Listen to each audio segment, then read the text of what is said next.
When I received the invitation to my sister's wedding, I was thrilled to prepare for the trip with my husband and 4 children. Everything seemed perfect.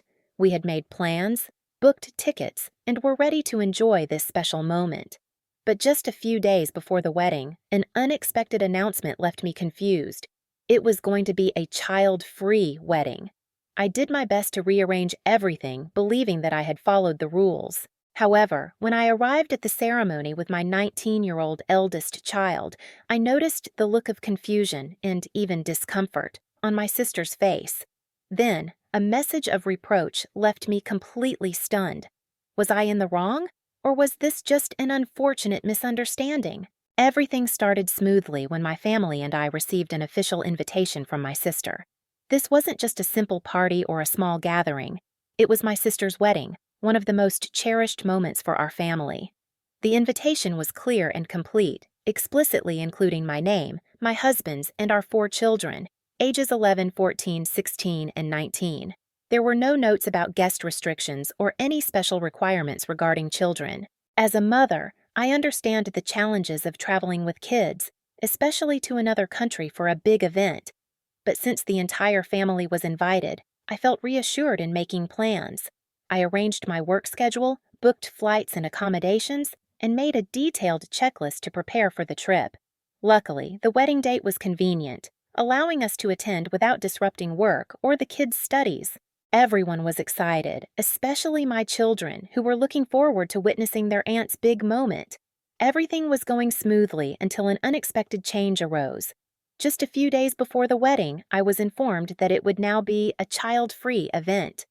I have no issue with such policies. I've attended weddings with similar rules before. However, what shocked me was the sudden change. Had I known from the beginning, I might not have planned to bring the entire family, or, at the very least, I would have made different arrangements. Despite my disappointment, I tried to adapt. The 3 younger children, ages 11, 14, and 16, needed supervision during the wedding. I scrambled to find a suitable place for them to stay, ensuring they would be safe while my husband and I attended the ceremony. After much effort, I finally found a solution. But what I didn't expect was that my eldest child, who is 19, would also be considered a child under this restriction. In my mind, a 19-year-old, someone old enough for college, capable of making their own decisions and taking responsibility, should not be classified as a child in the context of a child-free wedding. Therefore, I felt it was completely reasonable for my eldest to attend with us. Thinking everything was settled, my husband, my eldest child, and I arrived at the wedding, feeling confident that we had followed the guidelines. However, as soon as we walked in, I could see the surprise on my sister's face. It wasn't the kind of joyful surprise that comes from seeing family again. It was a mix of confusion and discomfort. At first, I told myself that perhaps she was just overwhelmed by the stress of the big day. But as the event went on, I couldn't ignore the emotional distance she kept from us. It made me start to wonder, had I unknowingly done something wrong? As soon as I stepped into the wedding, I sensed that something was off. My sister didn't seem happy to see me, my husband, or my 19-year-old eldest child. There was a look of surprise in her eyes, but not the pleasant kind, more like a mix of confusion and discomfort. For a moment, I wondered if I had missed something. I had followed the rules. No children meant I arranged for my 3 younger kids to stay behind and only brought my eldest, who was 19 years old, a full-fledged adult. But my sister's expression made me question whether our definitions of no children were entirely different. Before the wedding, I had received no information suggesting that my eldest wasn't allowed to attend. When I was told this would be a child-free wedding, I understood it as a reasonable request for young kids, those who might run around, cause disruptions, or struggle to sit still during a formal event. But my 19-year-old was an adult, fully capable of controlling their behavior and respectfully sitting through the ceremony. I didn't think someone of that age would still be considered a child in the context of a wedding. Upon arriving, I received a text from my sister. "Looking forward to seeing the 2 of you?" I was puzzled. 2 of us? Weren't there 3 of us? But I brushed it off, assuming it was just a typo or a misunderstanding. I didn't give it much thought until I saw her reaction upon seeing us. Throughout the wedding, I couldn't shake the feeling that something was wrong. If there hadn't been a sudden change in the no children rule, or if it weren't for that text that only mentioned two, I might not have noticed my sister's coldness. But with all these signs, I became more aware. And something was definitely off. I noticed that my sister avoided eye contact with me and my child. It seemed like she was deliberately ignoring us. While she warmly greeted other guests and engaged in friendly conversations, all she gave me were brief nods and rushed hellos. At first, I tried to rationalize it. Maybe she was just stressed. Weddings are big events with so much to worry about, and a bride can't possibly give equal attention to everyone. But the more I observed how she interacted with others, hugging them, laughing, having long conversations, the more certain I became that we were being intentionally ignored. At one point during the reception, she was standing right near me, chatting and laughing with another relative. I was about to approach her to say hello, but the moment I stepped forward, she turned away as if she hadn't seen me. I started feeling uneasy.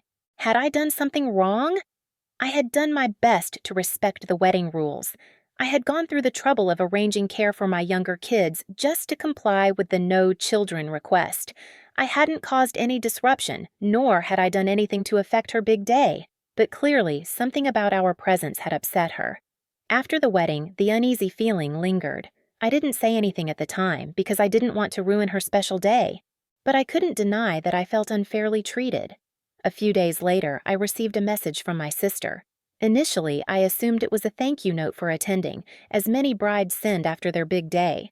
But when I opened it, I was completely taken aback. "It was great seeing you there, but I really hoped you would respect the no children rule." I reread the message multiple times, trying to understand what she meant. I had followed the rule, hadn't I? I didn't bring my younger kids. I only brought my 19-year-old, who was legally an adult. Did she seriously still consider my eldest a child? I replied politely, saying that I was happy to have attended and that I had done my best to comply with the request. But if there had been any misunderstanding, I sincerely apologized. However, she didn't accept my explanation. She insisted there was no misunderstanding, that I had disrespected her wishes and should apologize for bringing my eldest.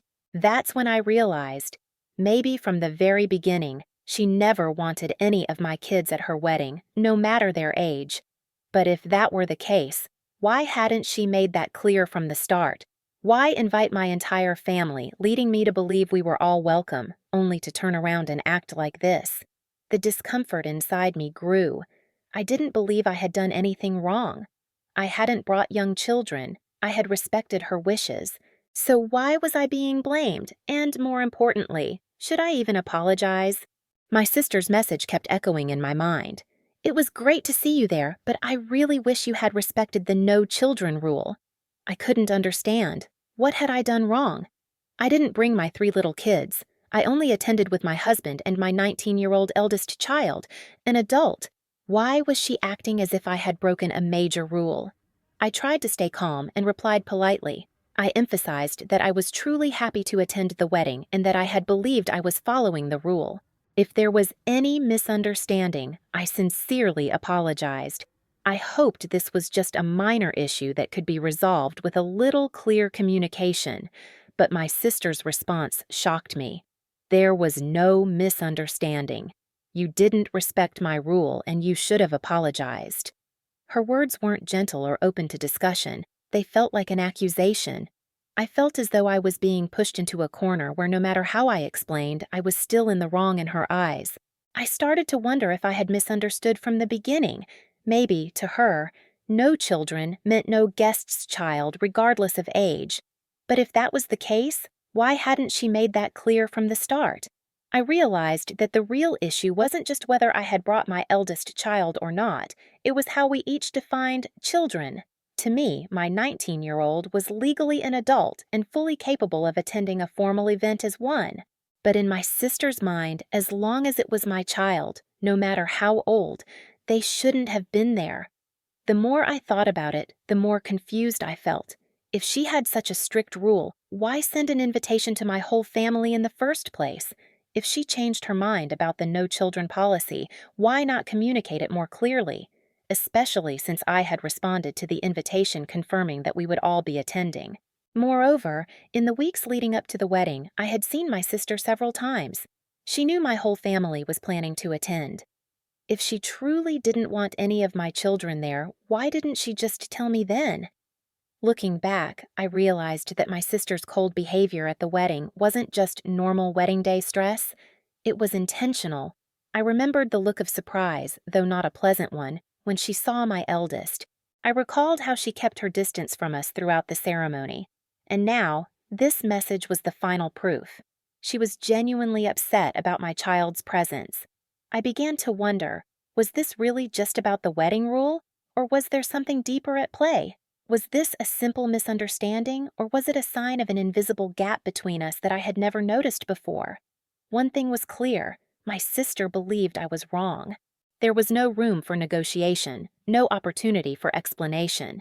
Just one absolute truth in her mind: that I had gone against her wishes and should have apologized.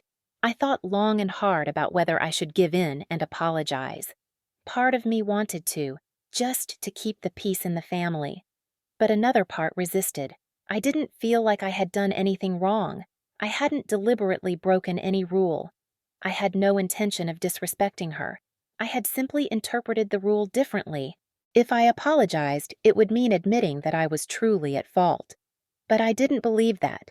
I didn't want to say sorry just to please my sister when I still felt I had been treated unfairly. I decided to stand my ground. I repeated what I had said in my previous message: that I was happy to have attended the wedding, that I believed I had followed the rule, and that if there was any misunderstanding, I was sincerely sorry for that. But I would not apologize for bringing my eldest child. After that message, my sister never replied. A long silence settled over our relationship. I knew I might have hurt her in a way I hadn't expected, but I also knew I couldn't apologize just to soothe an anger I found unreasonable. And that was what troubled me the most. Should I try to mend this relationship, or should I accept that some differences between us could never be reconciled? The silence from my sister after the last message left me with a strange feeling.